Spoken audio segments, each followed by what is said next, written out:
Assalamualaikum warahmatullahi wabarakatuh. Di sini saya akan memaparkan mengenai ketentuan kolom pada sistem rangka pemikul momen khusus, yang mana pemaparan ini mengacu pada SNI 2847 tahun 2019. Yang pertama mengenai persyaratan dimensi kolom SRPMK ini, dimensi minimum kolom ini harus lebih besar dari 300 mm. Yang kedua, rasio dimensi terpendek dengan terpanjang harus lebih dari 0,4. Selanjutnya, persyaratan tulangan lentur kolom SRPMK. Yang pertama, luas tulangan longitudinal tidak boleh kurang dari 1% agros dan tidak boleh lebih dari 6% agros. Lalu, untuk kolom-kolom dengan sengkang bundar, kolom longitudinal harus lebih dari 6 buah.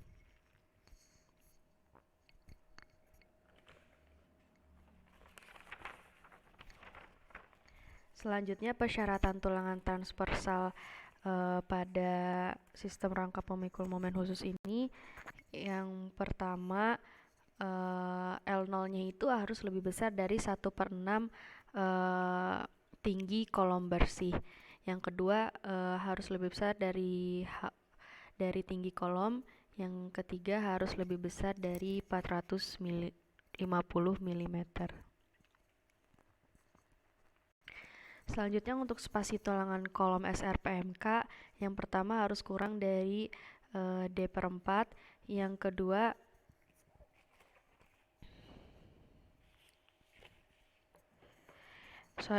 yang pertama itu harus kurang dari 1/4-nya B kolom. Yang kedua, kurang dari 6 kali diameter longitudinal. Yang ketiga, kurang dari 100 mm atau kurang dari persamaan di mana S0 sama dengan 100 ditambah 350 min Hx/3 dan atau kurang dari 150 mm.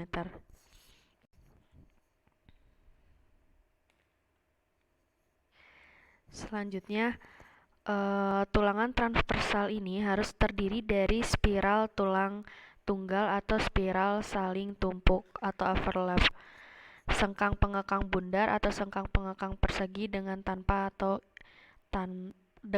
atau tanpa ikat silang. Yang kedua, setiap lekukan ujung sengkang pengekang persegi dan ikat silang harus mengait batang tulangan longitudinal terluar. Selanjutnya, ikat selang dengan ukuran batang tulangan yang sama atau yang lebih kecil dari diameter sengkang pengekang diizinkan sesuai batasan. Ikat silang yang berurutan harus diselang-seling ujungnya sepanjang tulangan longitudinal dan sekeliling parameter penampang. Lalu tulangan harus diatur sedemikian sehingga spasi Hx antara tulangan longitudinal di sepanjang parameter penampang kolom yang tertumpu secara lateral oleh sudut ikat silang atau kaki-kaki sengkang pengekang tidak boleh melebihi atau kurang dari 350 mm. Ketika nilai Pu lebih besar dari 0,3 agros Fc prime atau Fc prime-nya harus lebih dan Fc prime-nya lebih besar dari 70 megapascal pada kolom dengan sengkang pengekang, setiap batang tulangan longitudinal harus memiliki sengkang pengekang atau kait gempa dengan jarak maksimal baris tulangan dalam kolom maksimal sepanjang 200 mm. Nah, berikut merupakan ketentuan rasio tulangan geser, di mana untuk tulangan transversal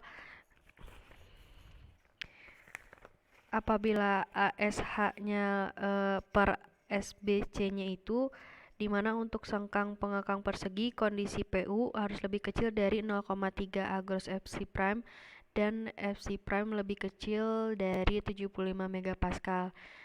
Nah, didapatkan persamaan yang berlaku, lalu diambil terbesar antara A dan B. Persamaan 1 dan 2.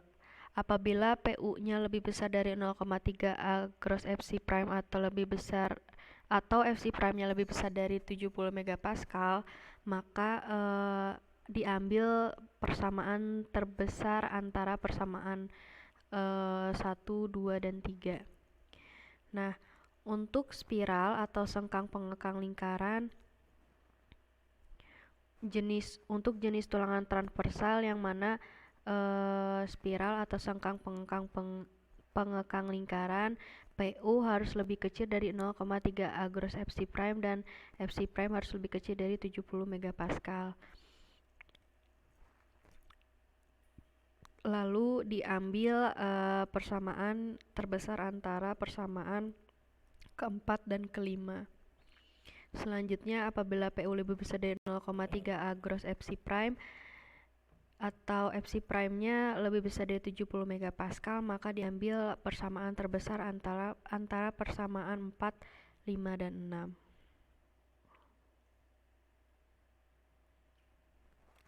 Menurut SNI 2847/2019 pasal 18.7.6.1, tulangan transversal pada kolom diharuskan untuk memikul gaya geser rencana atau VA yang dihitung dengan menggunakan kuat momen maksimum MPR pada kolom lantai atas dan kolom lantai bawah dari titik yang ditinjau.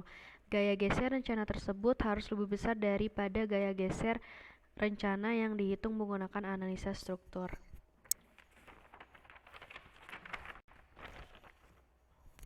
Ketentuan penulangan pada transversal untuk kolom-kolom ini dimaksudkan untuk memberikan perlindungan yang wajar terhadap daerah tinggi kolom di luar daerah sepanjang L0. Dari hasil pengamatan ini dari hasil modifikasi SNI ini merupakan hasil pengamatan dari gempa bumi yang telah menunjukkan signifikan terhadap kolom pada daerah ini, yang menunjukkan kerusakan signifikan terhadap kolom pada daerah ini, dan tulangan minimum sengkang pengekang atau spiral yang diperlukan harus memberikan kekuatan yang lebih seragam di sepanjang kolom SRPMK. Selanjutnya, confinement. Dengan adanya pengekang yang terdapat pada suatu komponen struktur, suatu duktilitas dan kuat boton akan meningkat, yang mana hal tersebut akan membuat suatu struktur lebih resisten terhadap gaya lateral seperti gaya gempa.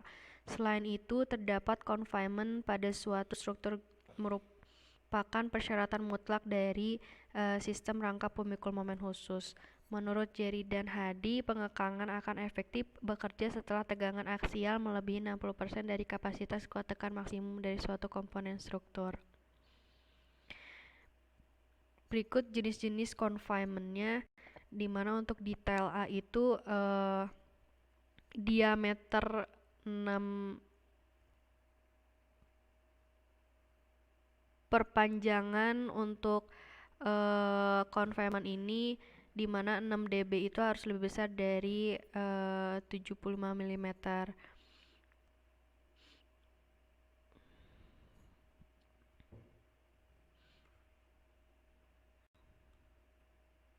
Lalu untuk spasi maksimum antara tulangan yang dilindungi oleh kaki-kaki ikat silang atau sengkang tertutup harus sebesar 350 mm. Sekian untuk pemaparan mengenai ketentuan kolom untuk sistem rangka pemikul momen khusus yang mengacu pada SNI 2847/2019. Terima kasih. Wassalamualaikum warahmatullahi wabarakatuh.